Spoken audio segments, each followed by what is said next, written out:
আসসালামু আলাইকুম। আপনারা যে স্ক্রিনে ফলটি দেখতে পাচ্ছেন এটি হচ্ছে করসল ফল।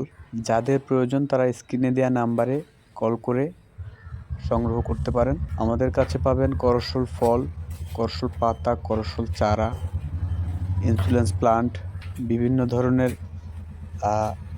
শৌখিন গাছ। যারা অর্ডার করবেন স্ক্রিনে দেওয়া নাম্বারে কল করুন।